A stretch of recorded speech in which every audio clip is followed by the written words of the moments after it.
Santa Clarita's hometown station, KHTS 232 on your hometown station, 98.1 FM and AM 1220. And we are doing a special series here, interviewing all of the, trying to get all of the local administrators, and one of which is the principal of AOC Academy of the Canyons, for those who do not know, but he is Dr. Pete Getz. Thank you. And what, a doctor in what? I have a doctorate in educational administration. Okay, It's so very technical. Yeah, okay. All right, that's cool. I have a PhD, but it's a public high school diploma. Good for you. Yeah. See? They all count. Yeah. Right? yeah. All right. So you are the principal over at AOC. Correct. Let's get into it a little bit. What is your background? So my background, I started as a teacher. I was a science teacher and moved from the Midwest in Kansas. Okay. Came out in '98 and was hired by the current superintendent, Vic Ambrecht, where I taught science courses for a few years, as well as coached soccer. Okay. Expanded that a little bit and taught some areas of interest, taught some business courses that I designed for the Heart District back in the day. Then after a few years, wanted to become more actively involved in leadership on a global level on a campus and got into administration. Went up to Antelope Valley and worked at Little Rock High School as an assistant, or at that time it was a vice principal and assistant principal for about 3.5 years. Came back here and became an administrator, assistant principal at Canyon High School. And then found my way into becoming a principal at Sequoia Charter School. Okay. And then found my way over to AOC, and I've been there for about 5 years now. Okay. Growing up, was the education always a route you wanted to take? What was the No, actually, it really was not. I going through college in my undergrad, I was a cellular bio major and always looking at the medical field. And at the time, it was always my fallback was to go into education because I had some pretty influential teachers, which is typical for most teachers. They are touched by somebody at the classroom setting and become that. So that was always something I thought I could do if the medical field didn't work out. When it came time to really look into applying to med schools, my passion became education, and here I am almost 20 years later. Ever since. You've just been into it. Never looked back. Yeah. I never regret that decision ever. Yeah, education, once you made the decision, you kind of 2 feet right into that pool. It was right into it. And moving here for my first full-time teaching job to an area where I was unfamiliar with the area and not knowing anybody was a pretty big commitment. And again, it's just been a blessing in disguise. I love being here. What was that transition like? You said Kansas? I came from the University of Kansas. Where I was part of their School of Education. Go Jayhawks. You're right. Go Jayhawks, right? Yeah. Hopefully their football team will win a couple games this year. But we'll see. It's a basketball school, man. Right. Don't worry about it. It is a basketball school, right? Coming out here and getting an education, the first year was kind of the trial and error to see if it was something I was really going to do. And I just absolutely fell in love with the school setting and having the opportunity to work with students.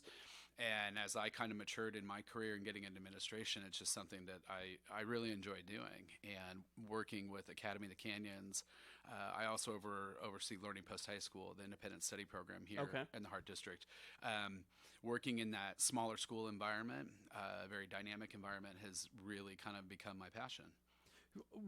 So you got into education. Was administration always kind of the route you wanted to take, or was it you just kind of got into teaching? And I never really wanted to get into administration. I started teaching and coaching, was very, very happy, and I really can't pinpoint any one event that pushed me that way. I think when I was working at Canyon, Vic Ambrecht was the principal at the time, and her admin team was very, very strong. They provided me with a lot of opportunity to work with them and sit in on projects and bigger things that were happening on the campus. And the more I did that, the more I found that I really liked doing that and coordinating these projects. But it was just connecting with students in a different way, sometimes in very challenging, like disciplinary situations that weren't easy to work your way through. And I learned from the best on how to do it, and here I am. And it just kind of opportunities presented themselves, and you went for it. Yeah, pretty much. Yeah. What made you want to get your doctorate? Actually, because you didn't need to, right? You don't need to be a principal, right? You don't need to. You only need it when you're going into the college setting, primarily for the teaching. I got into it because I was really into the career technical education aspect of what was going on way back in the day, 2003-04 time. I was approached while at a conference in Las Vegas about a new program that was starting for a PhD program back east. It was an online, at the time it was Walden University, and it was a whole new adventure for that organization. And I signed up for it, not really knowing what I was getting into. But it gave me the opportunity to really dig deep into and research career technical education and career pathway development at the high school setting. Okay.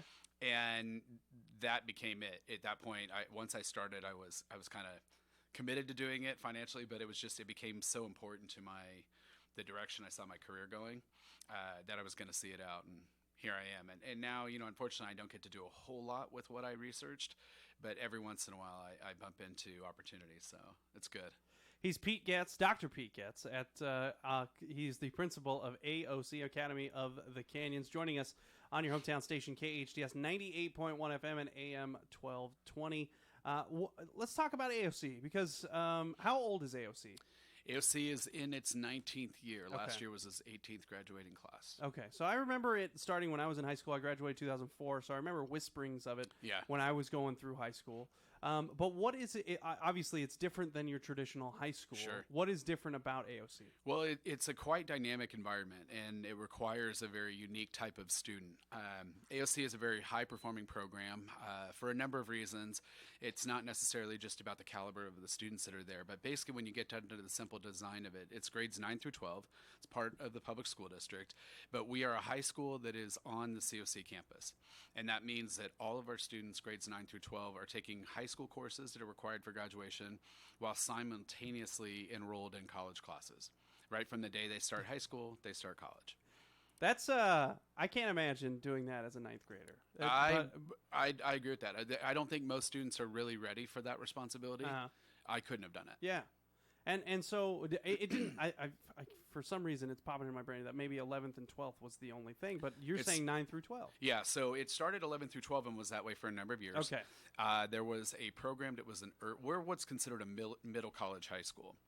And back in the day, there was the middle college grades 11 and 12, which was AOC. And at the same time, in the Hart District, there was an early college high school, which was grades 9 and 10. Due to funding and a variety of resources or a variety of issues at the time, the early college then had to mold and join with the middle college. So it became 9 through 12 at that point. Okay. And at that point, it dramatically changed things fundamentally about the program.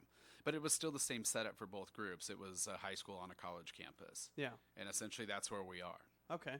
What type of, is this for any student, or is it for a specific type of, because the way I see it is this is for students, and tell me if I'm completely off base. Yeah. This is for students that kind of want to get ahead and they want to take those college courses while they're still in high school.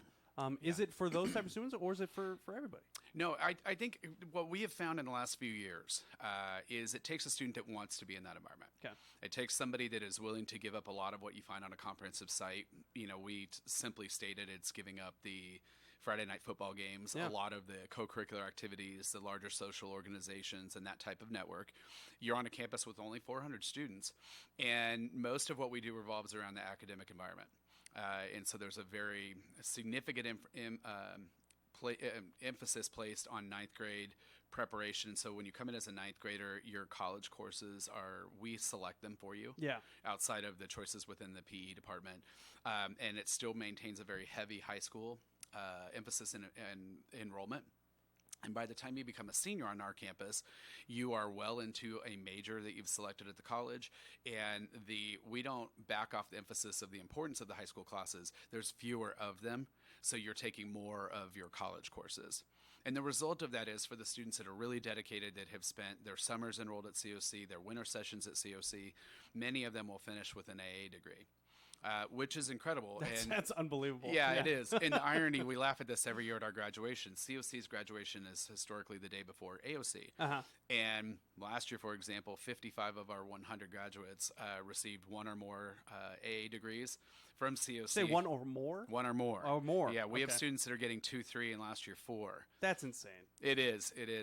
That's crazy. It's a lot of work. That's crazy. But they receive this degree before they actually get their high school diploma. That's funny. Yeah. So by the time I'm handing them our high school diploma the next day, yeah, I don't need that. So we laugh at it. But the way the program is designed is through, again, for a student that is really, really focused and dedicated to it, it takes a lot. And, the structure of support, the levels of support that are built into the program are there to help you learn how to be successful. So it doesn't have to be what would be considered a straight AP student found on a comprehensive setting. Yeah. It can be any student that steps on our campus as long as they're willing to be there every day and put in the work. Gotcha. Again, he's Pete Getz, principal of AOC on your hometown station, KHTS 98.1 FM and AM 1220. This feels like, in conversations that I've had, this feels kind of like the future of education. It could be. Do you see education going kind of like molding with community colleges or college campuses and kind of two birds, one stone with the way the world and way the workforce is right now? Absolutely. I think that while the comprehensive sites, the typical large school settings, are always going to do what they're doing with a very high success rate, I think what you're going to see is more programs like us. And we're seeing, because we're part of a national consortium and organization, and there are more and more programs coming up that are like ours. The difference is having a very strong collaborative relationship between the high school district and obviously the community college, which is why our program is so successful. If you didn't have everybody on the same page at both organizations, you couldn't do what we're doing. Yeah. My guess is, though, more students are going to start accessing programs and looking for programs like ours because it's giving them not only access to an experience in the college setting, but it's really allowing them to explore areas of interest, to find out what type of student they really are before you graduate high school and make a huge commitment to go to a college. Very expensive. Could be. And then you have a financial implication. And, unfortunately, a lot of students go off to college and make one semester, rack up a ton of debt, and then come home because it's not for them. And our program really does offer the opportunity to dodge some of those challenges. I was speaking to, it was either Sal or Vince, one of the other principals in the district, and talking about how I feel like education is also the same as athletics, where some people are just, more athletic than others. Some people, a continuing education would be better for them, or going into the workforce would be better. Is this at AOC? Is it more education based, or is there career training type of stuff that happens? Well, also? What's unique about our program, while we do have a very, I would say 63 to 68% of our students at any given time are STEM majors, so they are very, very focused on the engineering, mathematics, the becoming a doctor. Those are fields that are going to lead directly into a 4-year program and more than likely graduate programs, and that is a high percentage of ours. But what's really amazing about AOC, and again, going back to your previous question, why they're going to grow, is we're not looking for that student. So any student can come to us, and if they're into culinary or auto or welding or one of these amazing programs that's offered at COC and very, very much cutting edge, it gives them the ability to explore those careers. And then where it takes them from there, I don't know. It's really up to the student. We kind of pride ourselves in working with every student one-on-one and developing a 4-year plan that really is more than a 4-year plan. It's technically a 6-year plan, because we're really considering and looking at, okay, when you graduate from us, what are the next steps going to be for you to get to where you want to be? If it's the military, great. If it's Harvard, great. So we treat everybody kind of in that fashion, and we have a number of students that come to us, and while an AA degree is not what they're looking after, they're really chasing down, the exploratory opportunity is there. And so that's what COC is bringing, that a lot of high schools, I mean, we're up and coming and doing that in the Hart District for sure, but COC is phenomenal, and so it really does open those doors.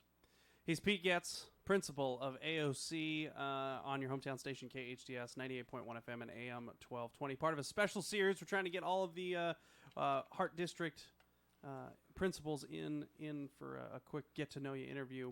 AOC has a wellness program. It does. I want to talk a little bit about that. You guys have worked really hard with this. We have. So what is the wellness program, and what are the goals with it? Okay, so our wellness program started a few years ago. One thing we recognized, maybe it was a handful of years ago, was that students on our campus really struggle with a lot of the normal issues that you would find on a comprehensive campus, but we're putting them in a very high-stress environment, a collegiate environment with courses that are very, very challenging, and we found that our students are not maintaining a healthy balance in their overall lifestyle. They're backing off social opportunities. They're not sleeping well. They're not eating. They're not exercising. And we even got to the point where we started really questioning as a staff, are we modeling well-balanced, healthy lifestyle? And we decided very slowly and methodically that we would integrate what has now become a wellness program, where we're addressing those issues directly and head-on. We are the first school here in the Valley to create a wellness room, which is a room solely dedicated to students having the opportunity to relax, it is a non-academic room. In fact, we giggle because students will go in and study, and I go in and tell them, you cannot have a textbook open in this room. This is where you come to rest or listen to your iPod or draw or color. Those simple things that actually really allow your mind to kind of reset and stay focused on the other things when it's time to do so. So, and what was really fun about that project is we surveyed our community, our students, our parents, even our teachers, to find out if we were to design a wellness program, what would that look like? And the result of it was a room that was really created by students for students. So we're in year 2 of that. Coming up on actually the first full year, but it's second school year. And then from that, we've gone one step further. We just started a social emotional learning class.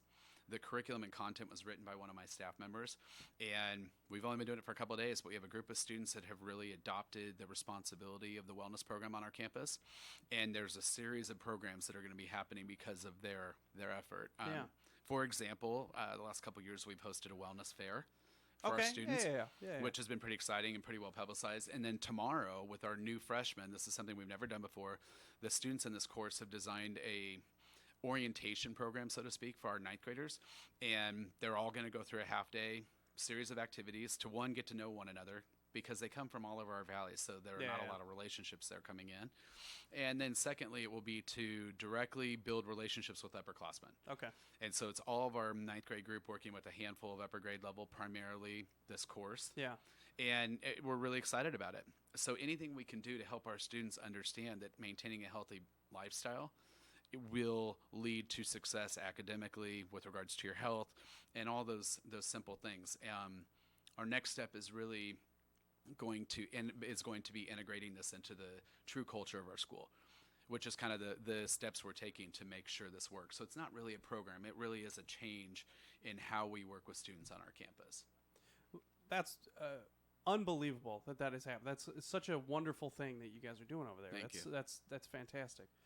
He's Pete Getz. May I suggest getting some puppies in the wellness room? It's funny you say that. I think you should get some puppies. The number one thing that came back on our survey was puppies. Funny. Part of the reason, and what's funny about that is we kind of flushed out and said, well, what do we do? Do they just wander around? And the students said, well, if we just cut dog doors in between each classroom, they could just freely wander. Yeah. All right, now, so you know what? It's on the whiteboard. I need to get approval from the district to have dogs wandering around, but I'm going to work on that. And one of the things that we do have, I have a teacher in my independent study program who is a trainer of dogs, guide dogs, and so he raises puppies. And through that connection, once a semester, we actually have his organization come on our campus with puppies. All right. And it is amazing how a group of puppies can change the dynamic and feel of a campus, especially during finals. I've been asking for a puppy room here at the station for years now. If you get one, I want to come see it. Yeah. No, I'll let you know. Last question here. Sure. Specifically for 2018-2019 school year, what are your goals at AOC? 18-19, we are really looking at maintaining and continue to maintain our academic success, to perform well. When you get into the standardized testing, that's obviously important, but those are reflections of what's happening on a year-long process in the classroom. We are dedicated to teaching in a very dynamic environment where everything about our model and setup, so that academic goal is really important, which is to continue on the path that we are currently on. And it's challenging because everybody gets to kind of their plateau, and I think we reached that a few years ago, and we've kind of blown right past that. One of the programs we put together, and it's directly tied to our goal, is our end-of-the-year student showcase. And what was once open house, where parents could come and visit with teachers, it has now become a school-wide student-led demonstration or culminating activity at the end of an entire academic year. And we've done it for 2 years. This is year 3. And so that's really one of our emphasis, is to make sure that program is bigger and better. Awesome. We're trying to find a way to invite the community to that event as well, because it truly is amazing to see what students will do with their content when you don't give them the exact direction of how to do it. Yeah. And it's really about applying those 21st century learning skills, where you take a simple topic and apply it to the bigger picture. What does it mean to you in life? Yeah. That's the goal of that. We do, like all sites, we have an equity goal, which is very important. Maintain a diverse environment, welcoming, comfortable environment, and a technology goal. And so in our world, where we're constantly evaluating technology and associated resources, and how can this, have a positive implication in the classroom, and so we're looking for anything out there that we can. The fun thing about doing that is the students usually bring us the most powerful tools. Yeah. So, and that's kind of the Makes your direction job a we're little gonna- easier. That's for sure. It does make our job a little easier. Yeah. That's correct. Thank you for coming on. Thank I you know for you're a having busy me. man. This is first week-ish of school, so Yeah. so we appreciate you taking the time to stop by. Absolutely. Thank you for having He's me. Pete Getz, the principal of AOC on your hometown station, KHTS 98.1 FM and AM 1220.